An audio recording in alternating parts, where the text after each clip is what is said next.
Kick-ass facts. Pew, pew, pew, pew. The definitive Canada versus America showdown. Heavenly Hash versus Rocky Road.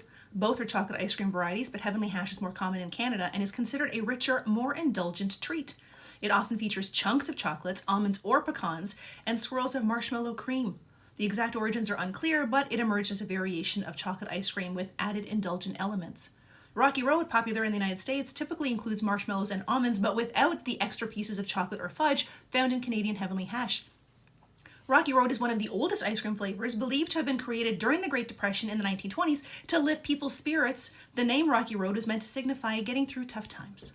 Kraft Dinner, Canada. Kraft Mac and Cheese, the United States.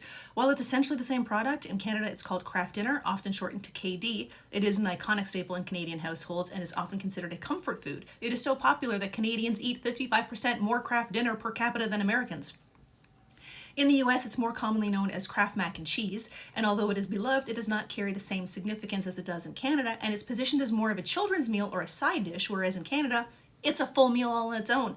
Many Canadians swear that Kraft Dinner tastes different than the American version, often describing the Canadian version as having a stronger, cheesier flavor and a darker color. The difference may be due to slight variations in the cheese powder formula and ingredients. Canada has stricter food standards which might influence the composition of preservatives, colorants, or flavorings.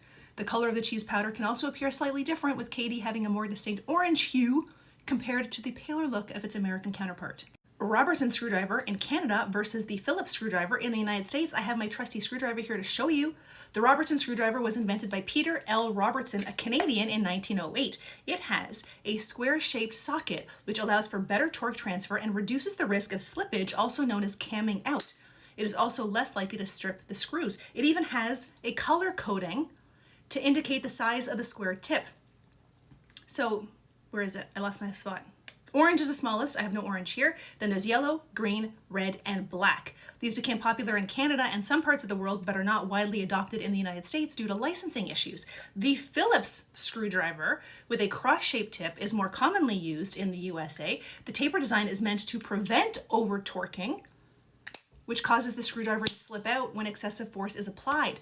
More likely to slip out or cam out under high torque, which is actually a feature meant to prevent over-tightening. I did not know that.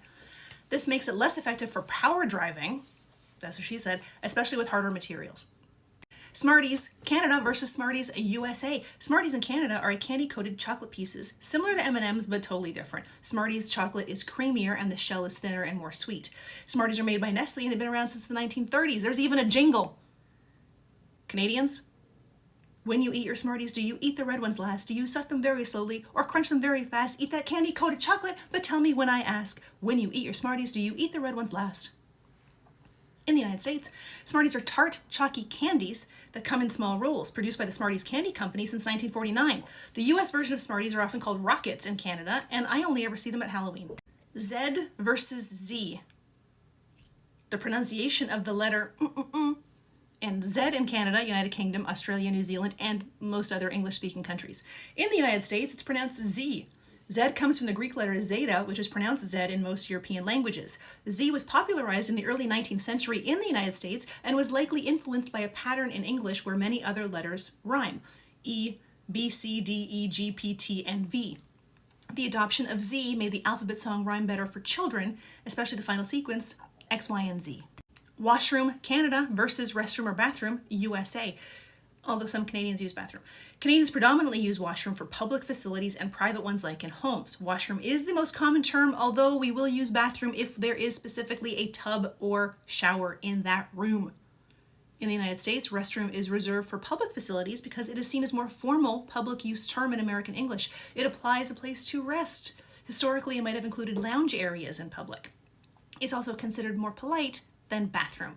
Bathroom is preferred term in homes or informal settings in the United States. It might sound odd or too casual to use it to describe public facilities like those in an office or restaurant. So if you're in Canada, asking for the washroom is a standard way to go. In the US, use restroom in public and bathroom at home. And if you're in the UK or Australia, I have learned you just say toilet. 2-4, Canada versus case of beer, US. In Canada, a 2-4 refers to a case of 24 beers, a popular slang term for picking up drinks at a party or gathering. Victoria Day, which is always celebrated the Monday before May 25th, is referred to by many Canadians as the May 2-4 weekend, usually in reference to buying a case of beer for what is the first summerish long weekend. In the United States, it is called a case of beer. Toque versus beanie. In Canada, we refer to that winter hat as a toque. In the United States, they call the same type of hat a beanie. The word toque comes from the French word for a chef's hat. In Canada, it specifically refers to winter hats. The term beanie has American origins, likely derived from the 1930s. The name may have been a reference to a small cap that was worn by young boys, often called a beanie cap, and was associated with certain American subcultures. Ketchup chips, Canada versus a distinct lack of ketchup chips, United States.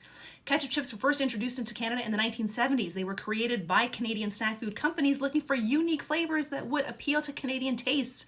The flavor of ketchup chips is distinctly sweet with tangy undertones and can vary slightly between brands, with some being more tomato forward and others being more vinegar or sweet.